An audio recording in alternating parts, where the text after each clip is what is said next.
Did you ever wonder how you could get this beautiful machine pin stitching so perfect? Look how it's right up next to the applique, right up next to your lace. I'm going to show you lots of tips and tricks so you'll become an expert. Hi, it's Connie from Connie Palmer Sewing, and I'm going to show you a lot of tricks so you can get some garments that will look just like I showed you. We are going to learn all the tricks today for machine pin stitching. How to pivot around points, how to go around curves, how to pivot around the points of lace, how to go on straight lace, and on and on and on. You will be a master at this when we're done. Now, before we get started on stitching the pin stitch, there are some things that you're going to need to make your project successful. One is stabilizer. And the stabilizer that I like to use is Tear Easy by Sulky. And the reason I like it is because it's very thin, but it holds together and it tears off very easily and cleanly. If you just use paper, paper doesn't really hold stitching together very well, especially on a stitch like this that moves around a lot. And then when you tear it away, you leave a lot of residue of the paper in your project and it doesn't come out quite as pretty. So I'm just saying to try Tear Easy. I mean, you may have something that you like and you love, and that's good. This is just what I like. These are just things that I like to use. Because see how beautiful that stitch is on our pin stitching on our lace, and this stabilizer just works. That's all I can say. The other thing is you're going to need a fat needle. So I like to use either a 110 needle or a 100 needle, a top stitch or a universal needle. Either one will work. I don't ever use on this particular type of stitching, I don't use a wing needle. That does make a big hole, but sometimes it has a tendency to be too wide, and sometimes it'll kind of tear your lace a little bit because it's so wide. And I'm also going to be showing you pin stitch on Madeira, and the Madeira with the pin stitch, with the wing needle, well, the wing needle is so wide sometimes it slits the fold of the fabric, if you know what I mean. So those are just things to watch out for. Thread is another very important item. You want a very fine thread so that your holes don't fill up. So I use either a Madeira 80 weight or a 50 weight, or a Metler 60 weight. And any of those threads will work just fine. And normally all I'm using is either white or ecru, depending on what my lace is. Some kind of a marker is usually very important, and my favorite marking pen for fabric is a water-soluble or a water-erasable pen, and the one I like is called Styla by Sewline, because it has a ceramic tip on it rather than the old-fashioned felt tip. So this rolls very smoothly, makes a thinner line, and it lasts a whole lot longer, I promise it, because it doesn't dry out as fast. And then you need some glass head pins. It doesn't matter which glass head pins you use. A lot of times you're pressing with your pins in your fabric, so you want to make sure that those pins don't melt.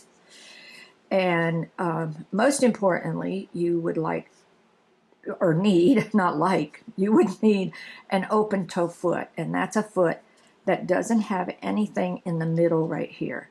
Normally they'll have some kind of mark in the middle so that you know where the center of the foot is, and then everything is open.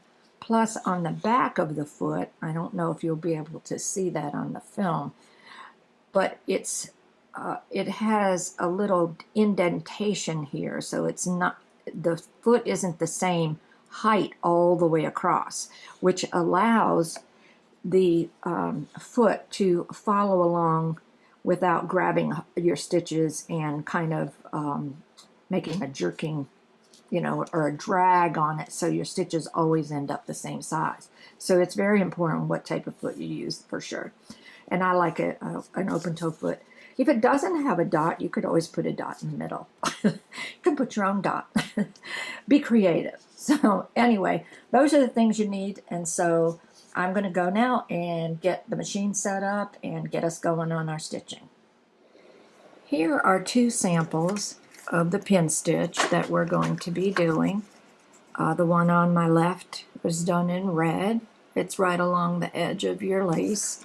And this one in the blue is pin stitch on both sides of the lace.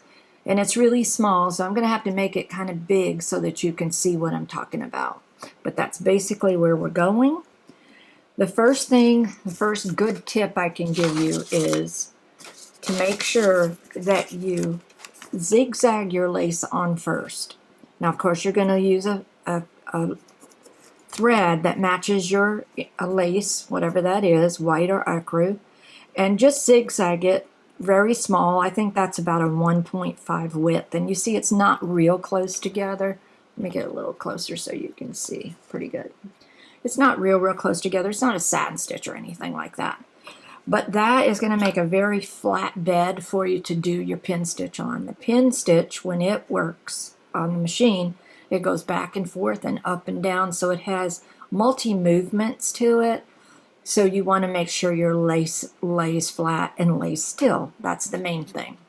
So that's your first really good tip, is to zigzag that lace on first. Secondly, you want to make sure that you have your stabilizer. That's very, very important, stabilizer. You can't do any stitch like this unless you use stabilizer. Okay, so I've made a sample piece of fabric, and we're going to talk about the stitch. The stitch pattern looks like this. It looks like an L or a backwards L, depending on whether you, reverse it right or left.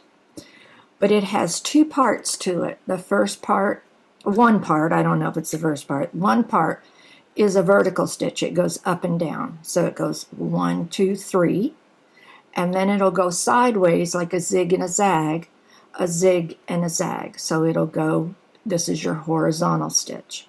So that's two parts to it. And when it ends up, it looks like this, if that helps you at all. Now, anytime a stitch has a zigzag, the zigzag centers over the red dot that's on your foot. So if you draw a line, which I did, and we put our dot right on that line, let's see if I can get it on there real good. There we go. And I'm going to get you a little bit closer here so we can see. I'm going to make the stitch really big so that you can see it. So I'm going to make it just as big as I can. Now, you would never do a pin stitch this big, I'm pretty sure. So, but I need you to see what it's going to do. All right. So you can see there's the center of your foot. There's your line. So when it zigzags, it's going to zigzag directly center over that line. Okay, let's see if I can get that a little bit closer. There we go. So let's get started. So we're going to go and get started. So it's going to go up and down first, then sideways. 1, 2, 3, 1, 2, 1, 2, 3, 1, 2, 1, 2, 3, 1, 2. We'll do a little bit more, and I'll stop so you can see what I'm talking about. Okay? I kind of moved my foot over. I wasn't watching what I was doing. So I actually moved over a little bit. But right here you can see that that whole zigzag centered over that center line because I put the dot right on that line. Okay, and you'll notice that your vertical stitch is moved over to the side. So that's going to help us when we do our stitch smaller. So now let me make it smaller. I'll make it the size that we would normally do our pin stitch. A 2.0 width and a 2.5 length. And now I'm going to put the center of the foot right on that line again. I can get right on that line. There we go. And I'm going to do it small. And you'll notice as it's working that the straight stitch part of the stitch is going to be right over here. It's going to be just offset, because remember our zig and zag is going to center over that line. So let's get started. So you see how that is working. The zig and the zag is going right over the line, and your straight stitch is right next to the line, which is exactly where we want it when we get ready to do our lace. So let's stop and look at it. Push that up so you can see how pretty that is. Isn't that perfect? So you see that there's your line, and it's the zig and the zag is going right over the top of it, right centering right over it, and then your straight stitch is right over here to the side. Now, I could mirror image this, which I'll do right now so that you can see what I'm talking about, because sometimes you have to mirror image and do one side or the other.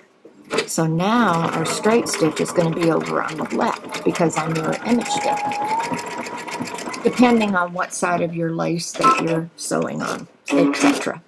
Okay, so now you have it on the other side. So it's perfect. Okay, now we're going to work on our lace. We're going to use this piece that I showed you with the zigzag on it, and I did some stitching over here, so I'll continue on, but I have to mirror image back again. I'm going to put my foot down. There we go. My red dot is right on the header,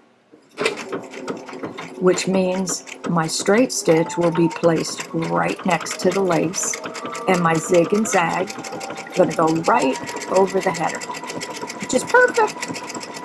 Can't get any better. And I have stabilizer underneath it. Don't forget, you have to have stabilizer underneath it for it to really come out nicely and professionally. So there we go. So I'm going to move out because now I want to show you how to pull the stabilizer off. Now I waste a lot of stabilizer basically, because I would use a piece of stabilizer underneath this side only, and then I would tear my stabilizer away, go down the other side and put a new piece of stabilizer, because if you do both sides and then try to get the stabilizer out from between the lace, it makes it really hard and you leave a lot of stabilizer in your project. So let's talk about it. Now remember, we have a straight side, so that's the side that you're going to remove first. And I usually pull it, and I pull it right over the top of my stitching. Let me pull that out of the way. I pull it right over the top of my stitching like that, and the stabilizer will tear right away. And then I just pull this back this way, and I pull over the top of my stitching this way. And it usually will pull out almost, I got one little tiny bit of stabilizer left in there, but the rest of it you can see has pulled out of your stitching. So that's the easiest way to do that, and you can see how nice and flat that is. It's perfect. You're gonna love this. Now make sure that you do some samples like this. Even do the straight line, and so that you'll have something to go by, because you remember you can stop your video and do a little bit and then start your video again. So I always think that having these little samples is going to help you in the long run. I have drawn on my fabric what looks like our lace would be, so I could show you with a larger stitch how to pivot around the corner. Okay, So this would be the time that you would want to make sure that you knew where your automatic pressure foot lift is. There's usually a button. I know where my button is. It lights up when I touch it. So when I stop, my needle will go down in the fabric, but the foot will automatically lift a little bit so that I can pivot my fabric. Now, if you don't have that, that's not going to stand in your way, is it? You're just going to lift your foot and pivot your fabric. That's just the way it is. Some of you have knee lifts, and you'll be able to use your knee lift to lift it and pivot your fabric. So all of those, I just need everybody to know where they're at, okay? So I've put my dot that's in the center of my foot right on that line. Now remember, this stitch is a lot larger than what you'll be using, so, but that's okay, that you'll be able to see it. So as I'm going along, I'm just sewing, sewing, sewing. But as I get closer to the corner, I have to make an assessment. And that assessment would be, can I do a whole pattern before I pivot? Because you don't, this goes back and forth, so you don't want to pivot in the middle of a pattern because it might go backwards. You might be in the middle and it'll go backwards out into the fabric, and you don't want that. You want to finish out the pattern so you can pivot completely. So I know we're fine there. Let's see how we are in this next one. I'm going to go one more pattern, even though it's really, I wouldn't if I was on, something else, but I'm going to go a whole pattern, so I'm going to count it. 1, 2, 3, 1, 2, and stop. Now I'm going to pivot because I know the next thing it's going to do is go forward. 1, 2, 1, 2, 3, 1, 2. So that's what you have to do, is figure out the count and where the stitches are. And if you have to do it with a big stitch like this until you get used to it, that's what you're going to do. All right, here we got to slow down and start thinking about it.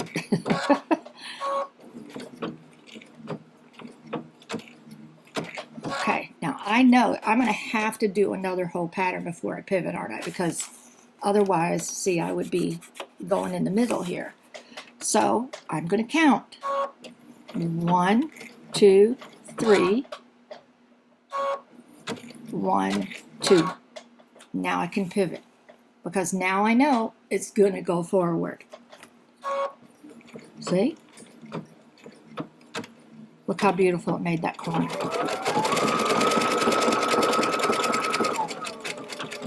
Let me show you what would happen. Let's see if I can figure it out here. No, I did real good there, actually.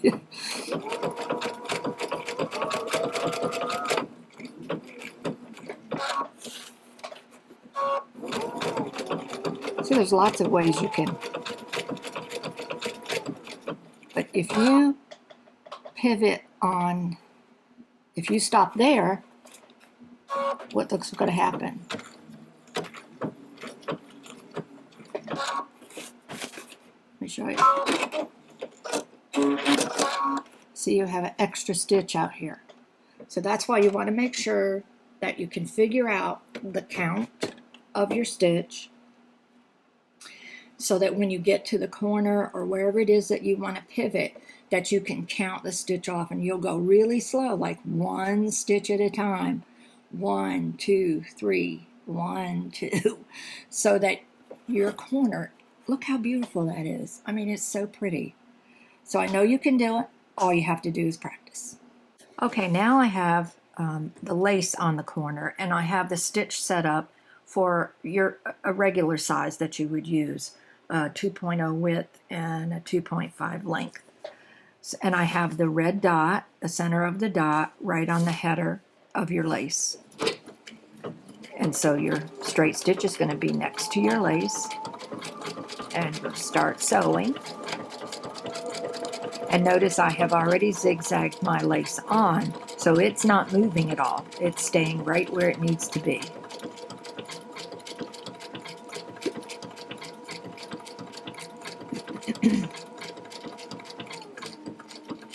I think this is mesmerizing. I could do this for hours. If I had a penny for every pin stitch I've done, it'd be really good. 1, 2, 3, 1, 2.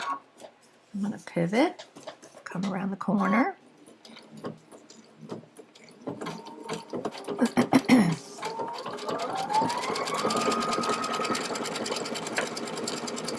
You can really speed it up once you get to the straight areas. It's when you're trying to pivot that you have to really be careful.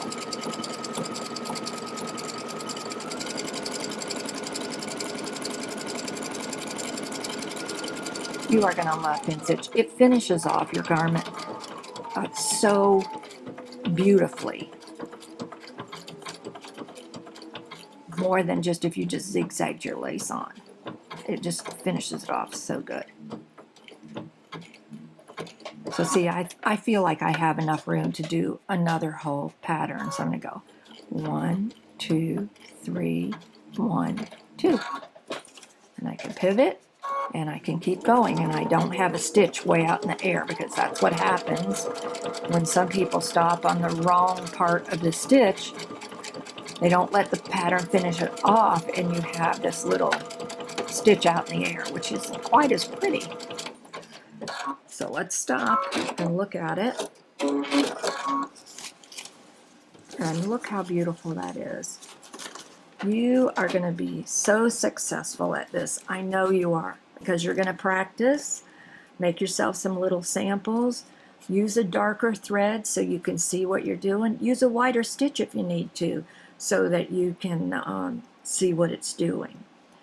Now, the only other thing that we'd have to really issue about is if you were doing a Madeira hem, and those have scallops and they have points, but you're going to pin stitch it. So that's what we're going to do next. So let me bring that up and I'll be right back. All right.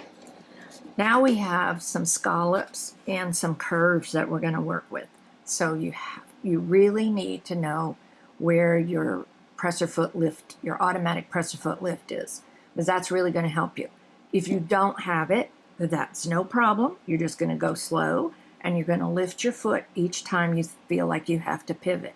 Or some of you have a knee lifter, use your knee lifter. That's all you have to do. So I have my dot now on the fold of my fabric, the fold of my applique. And I don't have my stitches wide now. I turned the stitch width down to 1.5.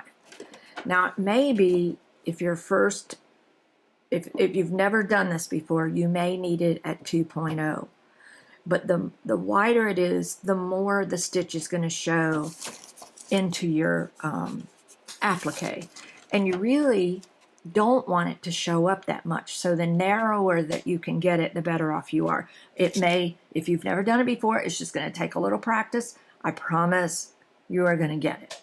I always do mine now at 1.5 because I don't want a lot of thread showing. Okay, I just want it to barely catch the fabric. So here we go. Now we're going to come to a point up here. So again, we're going to do some counting or use your pattern end, whichever one you want to use. Most time I just count anymore because, and you see how your foot is lifting automatically so that you can pivot. It's a great feature if you have that on your machine. So now I'm coming along. I'm going slower because I want to see when I think that I'm about on my last pattern. I think I can do one more pattern. I'm almost positive I can do one more pattern. So now I'm going to 1, 2, 3, 1, 2. And I'm going to turn this and I'm going to come down the other side. 1, 2, 3, 1, 2.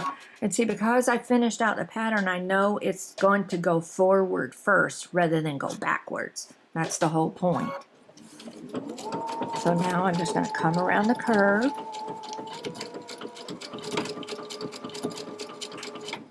But now I feel like I have to pivot a little bit, so I'm going to stop. Because you can go straight for a little bit, and then you'll see that you can't go straight anymore. You're going to have to pivot so that you can go around the curve, if that makes any sense. I think you'll feel that when you...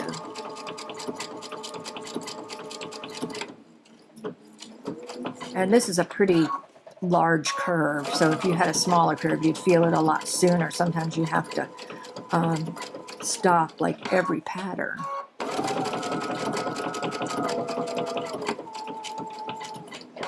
I find this very soothing.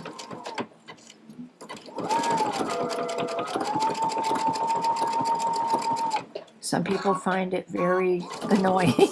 No,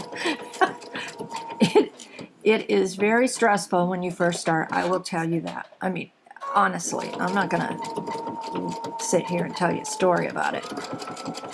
That's why you want to do some practice pieces before you start on your beautiful heirloom dress or whatever it is you're doing. You want to practice, practice, practice.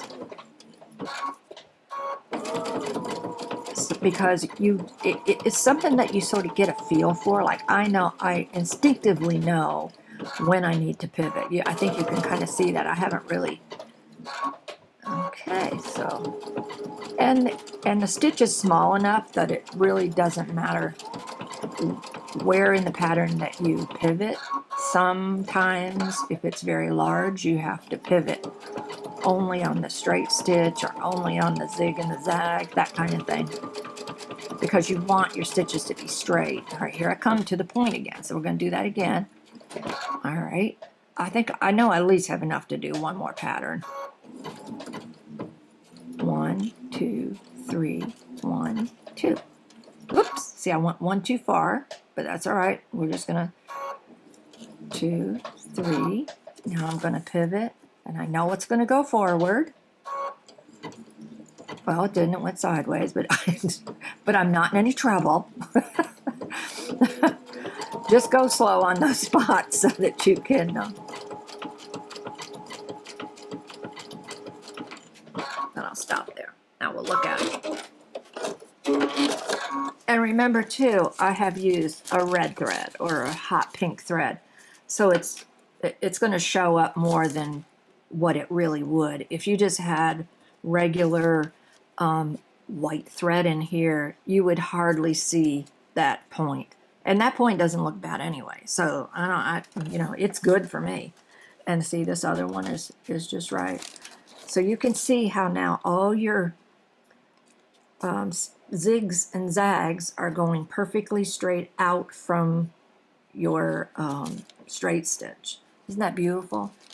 Now, I know if you just practice a little bit, you are going to get the same look that I just got. But you have to practice, practice, practice. And then you're just going to zip along like crazy. Thank you for watching. Thank you so much for joining me today. I hope you've learned a lot, but I want you to remember 3 things besides your sewing, and that is be kind to yourself and be kind to others. Create with your heart. Make as many things as you can, but make sure that you love them, and it will show. And the main thing is sew it.